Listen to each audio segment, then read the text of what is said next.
there's no way to understand Jesus, nor is there any way to understand the Bible unless you understand what a king is and what a kingdom is. That's why we must study this. Is that clear? Is that clear? It's very important, because if you approach the Bible, and I think this is why there's so much confusion in this thing called Christianity, because everybody is bringing to the Bible their concept of what God meant, when in fact God didn't leave anything up to your own private interpretation. God tells us plainly what the Bible is about. He says, I am a king and it's about my kingdom. Is that clear? The problem is, if you were not born in the times of kings, then you have to go back and study what kings are, because that is what God chose to identify himself with. Am I making sense? This is very important, because I know how much it means to me personally. I am being blessed just understanding what it means, but I want you to understand why you must understand what it means. Theologians are not automatically right. That's a mouthful. I went to college and I studied theology, and what they taught me in college was from the writings of some other writers, not necessarily from the Bible. Most of what we studied was people's commentary on the Bible. One of the most important people we had to study as a big requirement was St. Augustine. As a matter of fact, a lot of our theology is taken from St. Augustine. St. Augustine was a Catholic. And in all the Protestant seminaries and all the universities that teach theology, you have to study St. Augustine. Now keep in mind, I said St. Augustine was who? He was a Catholic priest. St. Augustine, therefore, comes to the Bible from his perspective and his background. And 90% of the pastors that are trained in seminaries had to read and study this man. I had to as well. So he brings to the Bible his Catholic concepts, which we as Protestants, so-called, have taken on as our theology. Now, when I read most of what they had us to read about St. Augustine's theology, I didn't see any kingdom anywhere in it. I graduated from university with a degree in theology, and there was no class on the kingdom.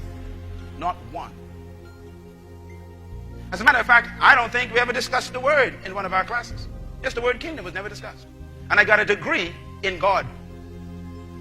That's what theology means. Theo is God, and ology means study. So theology means the study of God. I studied God and never studied kingdom. And yet the Bible is all about a king and his kingdom. And God calls himself what? King. There's no question. Now, there are a few things that God identified himself with. And I think the reason why he did is because he knew the nature of those things. For example, God identified himself with a lion.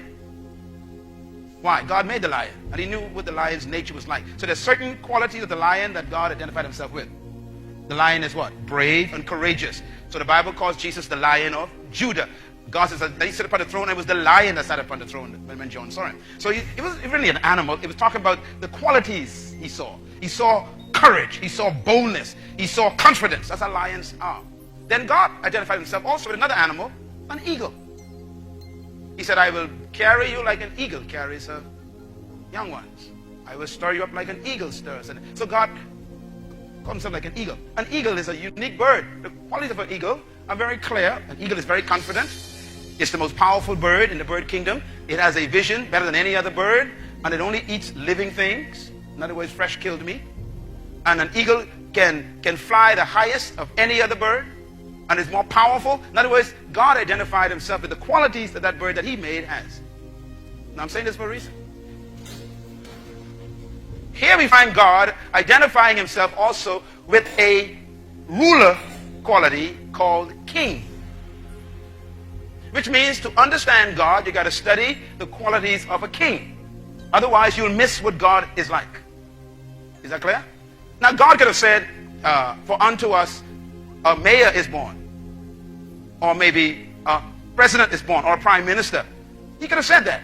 And then we had to study prime ministers. But God didn't say that. God says that he is a king. So you got to study what a king is like to understand God.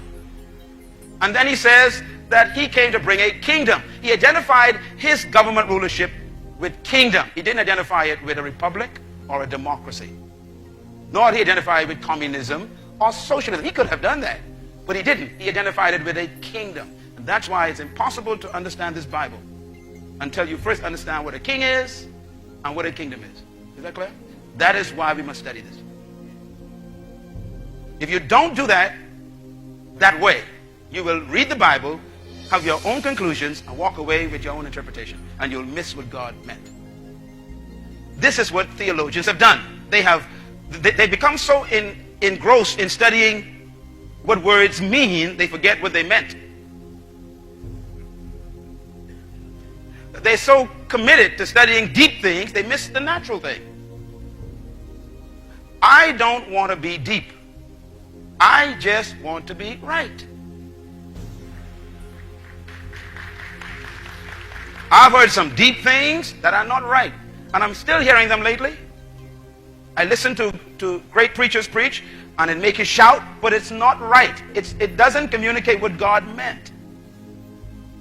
And I think the religious community, that includes all of us, we are so used to getting something to make us shout that we are more excited about the shout than we are about what God meant. So we really follow God and we get involved with religious activity for a feeling rather than a transformation. I don't know about you, but I don't want to be excited. I want to be right.